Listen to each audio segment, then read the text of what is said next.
오늘의 주요 뉴스입니다. 메리츠금융이 신한금융을 제치고 금융주 시가총액 2위에 올라섰습니다. 메리츠 화재와 증권을 완전 자회사로 편입한 효과라는 분석이 나옵니다. 오뚜기가 내수 시장 침체와 원자재 가격 상승 등의 요인으로 지지부진한 모습을 보이고 있습니다. 특히 해외 성과로 판가름 나는 라면 업계에서 오뚜기의 실적은 경쟁사에 한참 뒤처지는 모습입니다. 현대차그룹이 삼성 SDI와 전기차 배터리뿐 아니라 로봇 전용 배터리 분야에서도 협력하기로 했습니다. 현대차그룹은 미래 사업을 총괄할 미래전략본부를 신설하는 등 새로운 성장 동력 확보에 속도를 내고 있습니다. 최근 현대백화점 입점 매장에서 판매한 우롱차에서 기준치 이상의 농약 성분이 검출됐습니다. 백화점 먹거리에 대한 소비자 불신이 커지고 있습니다.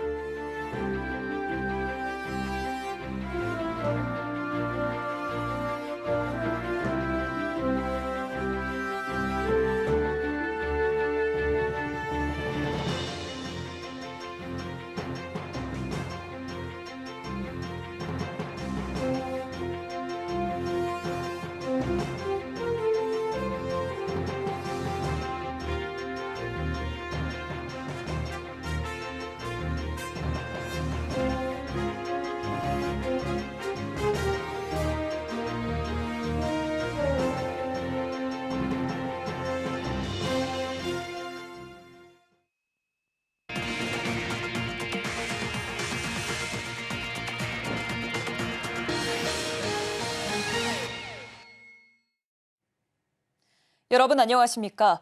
2월 25일 서울경제 뉴스5 시작합니다. 메리츠금융이 신한금융을 제치고 금융주 시가총액 2위를 차지했습니다. 화재와 증권을 100% 자회사로 편입한 원메리츠 전략과 적극적인 주주 환원 정책이 주가 상승을 견인했다는 분석이 나오는데요. 조정호 메리츠금융 회장은 국내 주식 부자 1위인 이재용 삼성전자 회장과의 주식 재산 격차를 1조 원대로 좁혔습니다. 김도하 기자입니다. 지난해 역대 최대 실적을 쓰면서 2년 연속 2조 클럽에 입성한 메리츠금융. 메리츠금융은 지난해 지배주주 순이익 2조 3,061억 원을 기록했습니다. 지난 2023년 메리츠 화재와 메리츠증권을 완전 자회사로 편입해 원메리츠로 뭉치면서 메리츠금융의 질주가 시작됐습니다. 메리츠금융의 지난해 당기순이익은 5대 금융지주인 농협금융과 불과 1,000억 원대 격차를 보였습니다. 특히 메리츠 화재가 지난해 당기순이익 1조 7,105억 원을 달성하며 지주사 전체 실적의 73% 상당을 기여했습니다. 사상 최대 실적을 등에 업은 메리츠금융의 주가도 상승세를 타면서 금융주 시가총액 2위에 올랐습니다. 한국거래소에 따르면 메리츠금융지주는 어제 시총 23조 8,400억 원으로 장을 마감했습니다. 금융주 시총 2위였던 신한지주의 시총이 0.94% 하락하면서 774억 원 차이로 앞지른 겁니다. 메리츠금융 시총이 신한지주를 넘어선 건 어제가 처음입니다. 오늘 메리츠금융 주가는 전일 대비 1.11% 하락 출발했지만 시총은 금융주 2위 자리를 지켰습니다. 업계에서는 메리츠금융의 원메리츠 체제 시너지에 더해 적극적인 주주 환원 정책이 효과를 내고 있다고 평가했습니다. 메리츠금융은 정부의 밸류업 정책 이전부터 주주 환원율 50%를 목표로 내세우며 주주 환원 의지를 보였기 때문입니다. 메리츠 주가가 강세를 보이면서 조정호 메리츠금융 회장의 지분 가치도 빠르게 늘어나 처음으로 12조 원을 돌파했습니다. 한국 CXO 연구소에 따르면 지난 21일 기준 조 회장의 주식 가치는 12조 2,183억 원으로 부동의 주식 부자 1위인 이재용 삼성전자 회장과 격차가 1조 원대로 좁혀졌습니다. 작년 초만 해도 조 회장의 주식 평가의 규모는 5조 7천억 원대였으나 1년여 만에 6조 원 이상 불어나며 이 회장 주식 재산의 91%를 넘어섰습니다. 증권가에서는 메리츠금융이 올해도 안정적인 성장과 적극적인 주주 환원을 이어간다면 국내 주식 부자 1위가 바뀔 가능성도 있다는 전망이 나옵니다. 서울경제TV 김도하입니다. 글로벌 시장에서 라면을 중심으로 K푸드가 인기를 얻으면서 국내 식품업체들의 희비가 엇갈리고 있습니다. 내수 침체가 장기화하자 삼양식품이 불닭, 농심이 툰바를 앞세워 세계 시장 공략에 나서고 있는데요. 오뚜기 또한 영문 표기를 바꾸고 해외 공장 설립에 나서는 등 해외 시장 공략에 나섰는데 눈에 띄는 성과를 낼 수 있을지 관심이 모입니다. 이혜연 기자입니다. 오뚜기가 내수 시장 침체와 원자재 가격 상승 등의 요인으로 지지부진한 모습을 보이고 있습니다. 특히 해외 성과로 판가름 나고 있는 라면 업계에서 오뚜기의 실적은 경쟁사에 한참 뒤처지는 모습입니다. 오뚜기의 지난해 3분기 기준 매출은 9,041억 원, 영업이익은 636억 원으로 전년 동기 대비 각각 0.5%, 23.4% 감소했습니다. 같은 기간 미국 법인 매출액의 경우 630억 원으로 전년 동기 813억 원 대비 22.47%나 줄어든 모습입니다. 최근 우리나라 수출 효자 품목으로 꼽히고 있는 K라면. 이 분위기를 타고 삼양식품은 불닭의 글로벌 흥행으로 사상 최대 실적을 냈고 국내 라면 시장 점유율 1위 농심은 해외 현지 공장을 운영하며 안정적인 공급망을 구축했습니다. 반면 오뚜기는 전체 사업에서 라면 매출 비중이 30% 정도에 불과한 데다 해외 사업 비중도 수년째 10%대에 머물고 있습니다. 진출 국가 수를 따져봐도 오뚜기는 60여 개국에 불과한 상황, 농심은 100여 개국, 삼양식품은 80여 개국으로 차이가 납니다. 해외 시장에서 오뚜기가 내세울 뚜렷한 경쟁 브랜드가 없다는 점도 실적 부진의 이유로 꼽힙니다. 현재 삼양식품의 불닭볶음면은 전 세계적으로 큰 인기를 끌고 있고 농심은 신라면, 신라면 툰바 등으로 안정적인 해외 시장의 파이를 넓혀가는 상황입니다. 오뚜기는 이러한 실적 부진을 개선하기 위해 지난해부터 해외 사업 확대에 집중하고 있습니다. 지난해 영문 표기를 바꾸며 해외 진출에 대한 의지를 드러냈고 현재 미국 캘리포니아에 신규 공장을 설립하기 위해 미국 정부의 최종 인허가를 기다리고 있습니다. 이 밖에도 오뚜기는 지난달 미국에서 열린 윈터 팬시 푸드쇼에서 진라면의 수출용 패키지를 새롭게 선보인 바 있고 SNS 채널과 국가별 현지 식품 박람회 참가 등으로 기업 제품 브랜드 인지도를 확대해 나간다는 계획입니다. 삼양의 불닭, 농심의 툰바가 해외에서 인기를 끌고 있는 상황 속에서 오뚜기 또한 브랜드 리뉴얼, 새로운 카테고리 확장 등의 전략으로 해외 시장 공략을 성공적으로 이뤄낼지 기대되고 있습니다. 서울경제TV 이혜연입니다.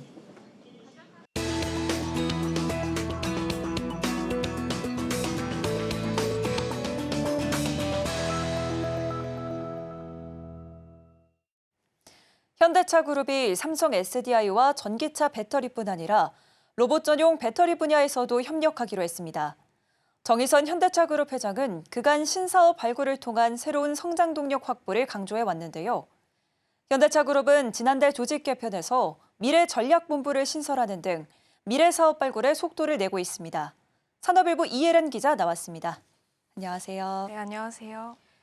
네, 현대차 기아가 삼성 SDI와 손잡고 로봇용 배터리를 개발한다고요? 네, 국내 모빌리티와 배터리 분야의 두 대표 기업이 협력에 나섰습니다. 로봇 전용 고성능 배터리를 개발하기 위해서인데요. 현대차그룹과 삼성 SDI는 로봇에 최적화된 배터리를 개발하는 한편 이 로봇 저변 확대를 위해서 공동 마케팅에 나선다고 밝혔습니다.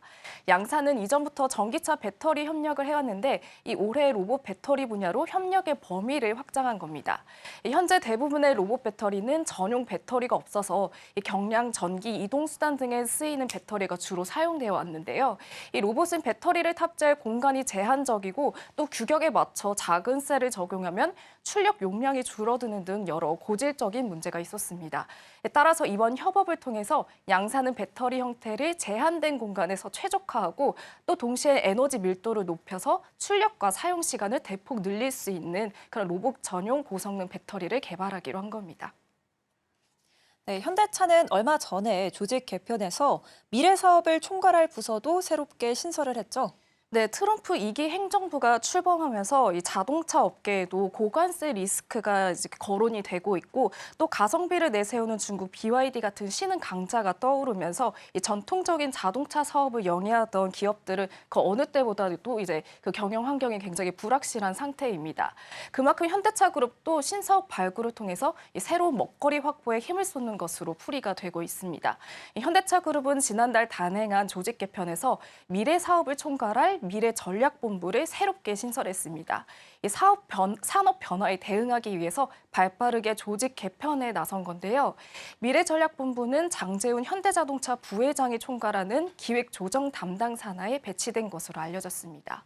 이 글로벌 자산 운용사에서 스타트업 발굴 경험을 쌓은 정호근 부사장이 수장을 맡았고요.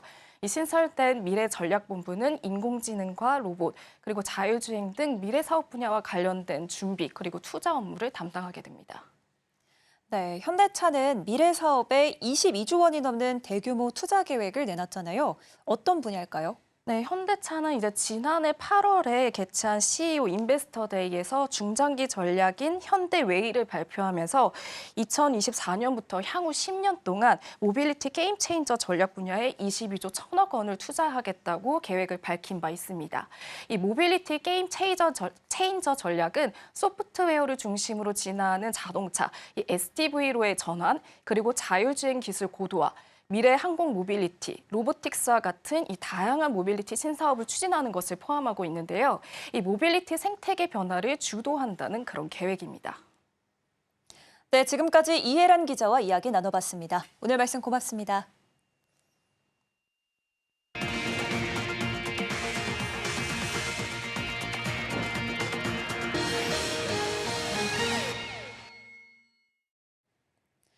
백화점 먹거리에 대한 소비자 불신이 커지고 있습니다.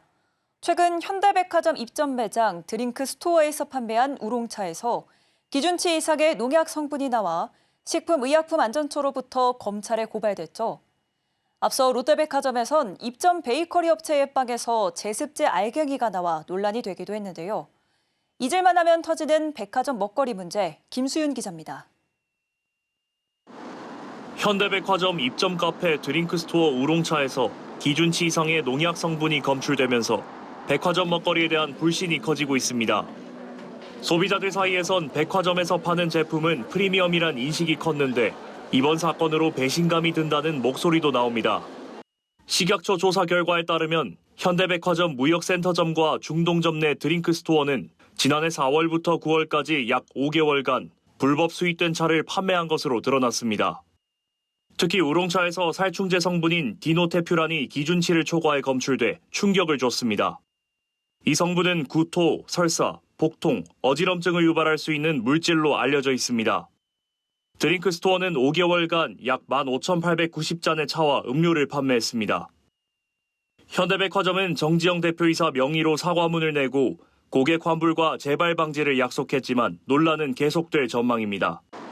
이번 사건이 단순한 임대차 매장이 아닌 특정 매입 계약 형태로 운영된 매장에서 발생했기 때문 법조계에선 현대백화점이 특약 매입 방식으로 이 차를 들여왔다는 점에서 단순한 임대인이 아니라 판매자로 볼 여지가 있다는 해석을 내놓고 있습니다. 백화점 먹거리 논란은 잊을만 하면 나오는 단골 메뉴입니다. 앞서 롯데백화점에선 동탄점에 입점한 베이커리 업체의 빵에서 제습제 알갱이가 나와 논란이 되기도 했습니다. 최근 백화점들은 식품관을 고급화하고 맛집을 유치하는 등 먹거리 경쟁력 강화에 나서는 추세입니다. 다양한 먹거리가 소비자들을 백화점으로 유입시키는 데 가장 효율적인 방안으로 떠올랐기 때문입니다.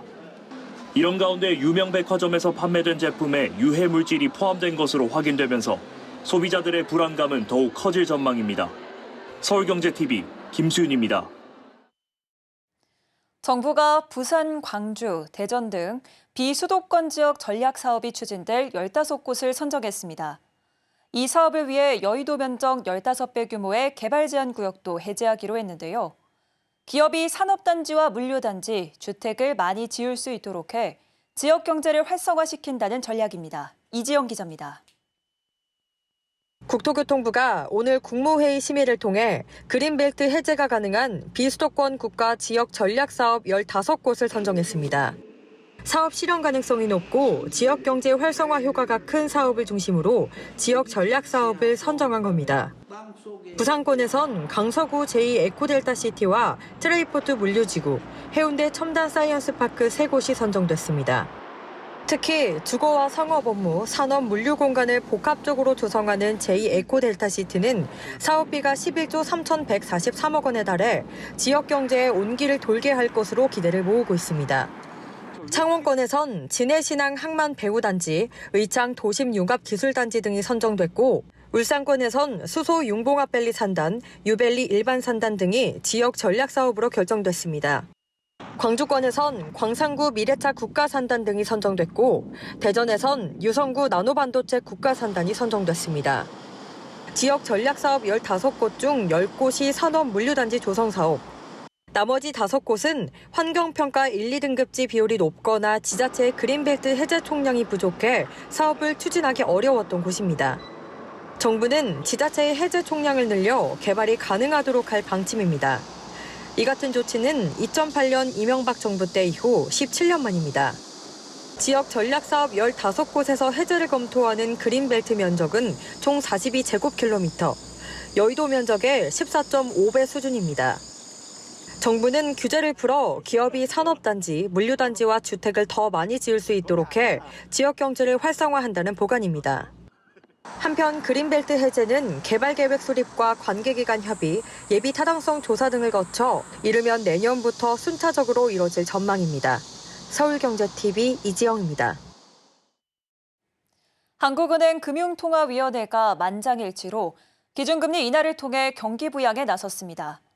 한은은 오늘 기준금리를 2.75%로 0.25%포인트 인하했고 올해 경제 성장률 전망치도 1.5%로 하향 조정했습니다. 이연아 기자입니다. 한국은행 금융통화위원회가 오늘 통화정책방향회의를 열고 기준금리를 연 3%에서 2.75%로 0.25%포인트 하향 조정했습니다. 기준금리가 2%대를 기록한 것은 지난 2022년 10월 이후 2년 4개월 만입니다.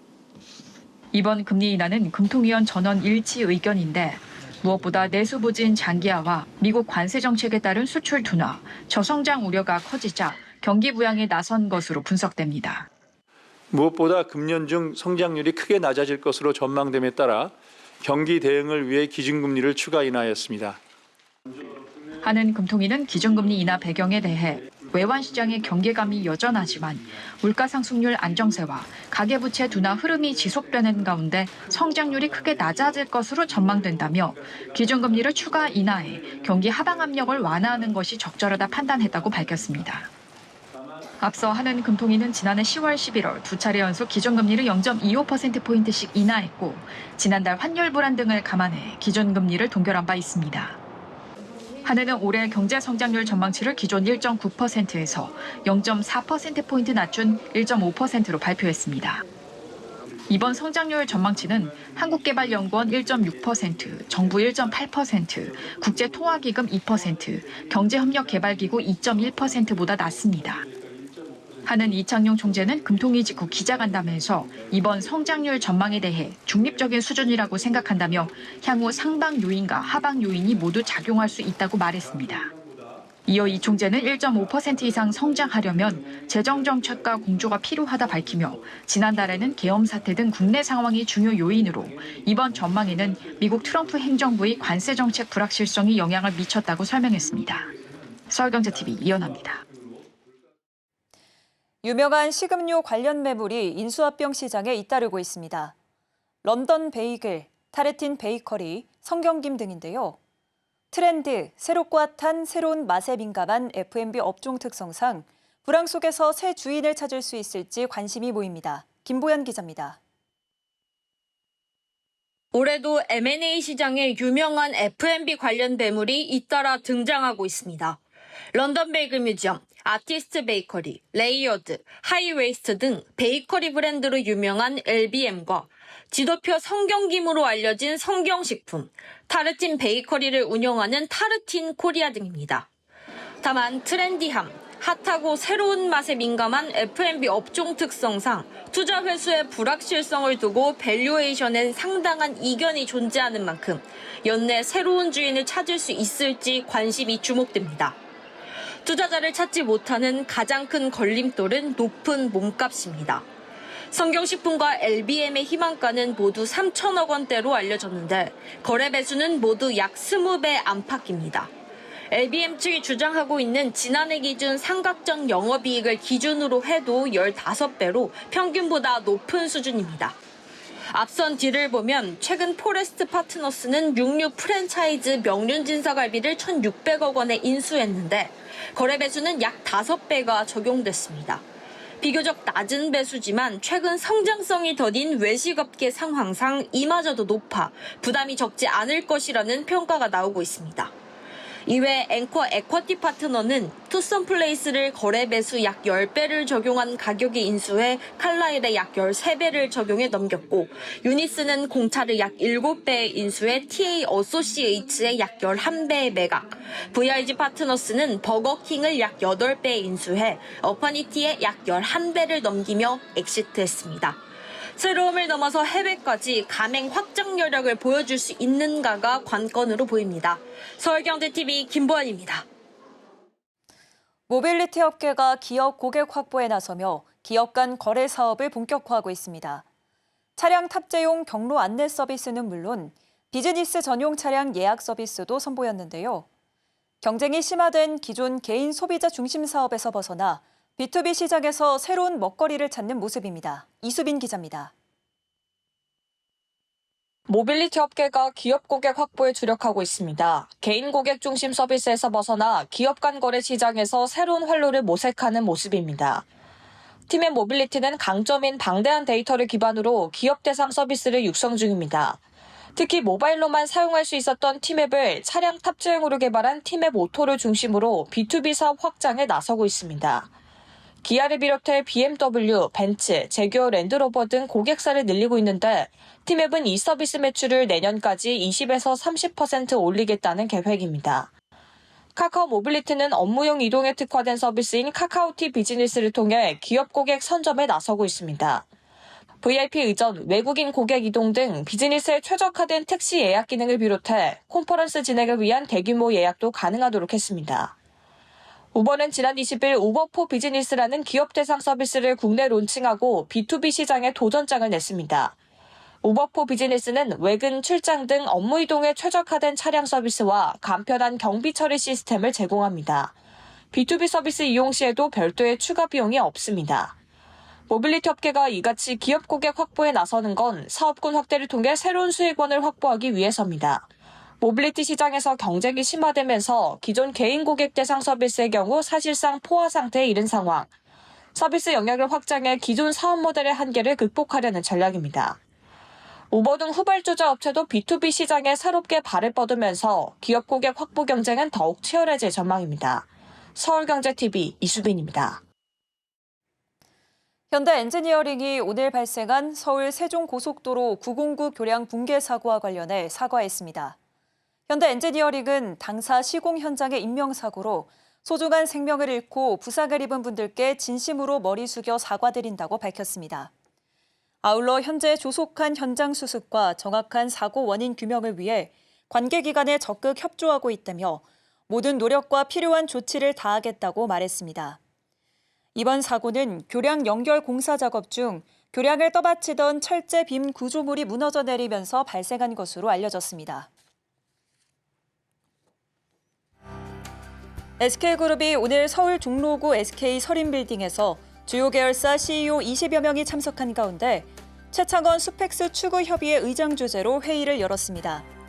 SK그룹 최고 경영자들은 주주와 고객 등 자본시장의 여러 이해관계자들이 SK에 던지는 질문에 적극 화답하고 시장의 기대에 맞는 성과를 지속적으로 만들어가기로 했습니다.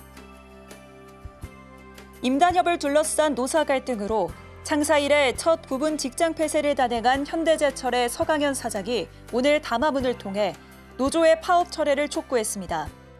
서 사장은 지금은 갈등을 심화시킬 때가 아니라 노사가 하나가 돼 어려움을 헤쳐나가야 할 절체절명의 시점이라고 강조했습니다. 방위사업청과 하나오션, HD현대중공업이 상호 협력을 골자로 하는 함정 수출 사업 양해각서를 체결했습니다. 하나는 잠수함, HD현대는 수상함 수출을 주관하되 서로 상대 기업을 지원하기로 했습니다.